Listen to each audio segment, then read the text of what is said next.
Alright, so there's a lot of noise in the background, but we're going to try to read a little bit of Finally Free on this channel. So this is inspired by my podcast, things that I was seeing at the time, and I wanted to kind of just put it in a story format. So we're going to read a little bit of Finally Free. I'm going to try to do 5 minutes of this, and then you guys can go check it out if it interests you. As you can tell, this is a huge book, but this is not a book that you have to read front cover to back cover. You can kind of start anywhere in this book and enjoy it. It's just about the different paths that we take in life and how things just lead a certain type of way, if that makes sense at all. So we're going to pick up on the chapter titled Lost. This is like 4 or 5 chapters in. It's 9 at night and I was outside slinging. My kids and Monica were at the house. Everybody preaching to me to leave the streets, but I don't know what else to do. I stood on the block just looking around. This life used to be exciting. Now it just makes me sad. I've been out here for years and I feel lost and angry. I just hate the way life is right now. I hate I even had to be out here. I heard the popping sounds and got low, trying to figure out where it was coming from. When it cooled down, I headed home. Jordan was at the kitchen table eating a slice of pizza. My siblings and I are all shades of brown, and Jordan is the lightest out of all of us. Nobody ever thought he was our brother. He looked a lot like our grandpa with light skin, hazel eyes, and curly hair. Yo, surprised to see you home so early, Jordan said. Too much going on, I said. I sat down at the table and held my head in my hands. I found the spot I got to get from around here, Jordan said. Everybody always leaves us. Don't look at it that way, Jalen. I can't be around this anymore. I'm trying to better my life.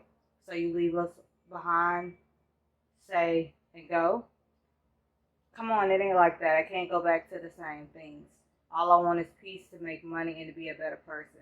You already made your decision. I'll hold it down like always. We don't need you anyway. You're a trip. It's like you don't want me to be better, bro. I'm trying to be like Pops.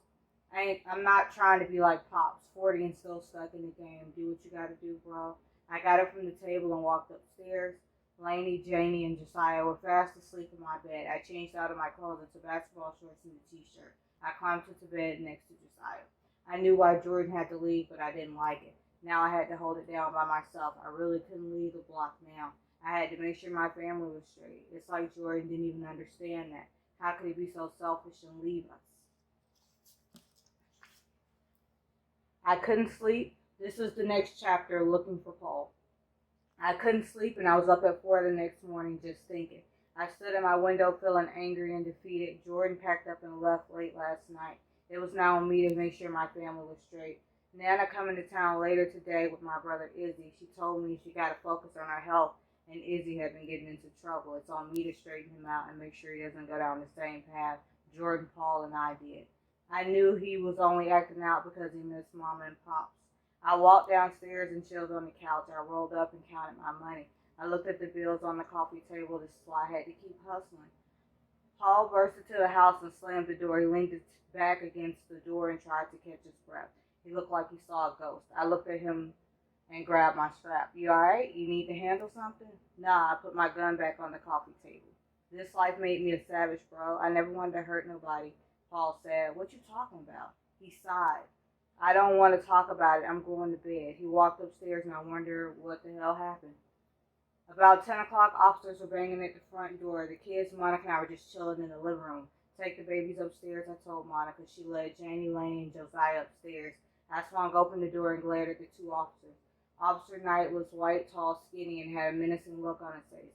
Officer Crew was a short black guy that arrested me in the past. I wasn't happy to see either one of them. Yeah, I asked. We are looking for Paul Montana, Officer Crew said. What they got to do with me? I ain't Paul. You know that, I said. We know he's here, Officer Knight said. He has a warrant for his arrest for aggravated assault, Officer Crew said. I shook my head. This must be what he was rambling about earlier. Paul left an hour ago and didn't tell me where he was going. He ain't here, I said. We need to search, Officer Knight said. Do y'all even have a search warrant? I told y'all he wasn't here, I said. Yes, we have a search warrant, Officer Knight said, flashing the paper in front of me. I couldn't even read it to know if it was even a search warrant. Who's all here, Officer Crew asked.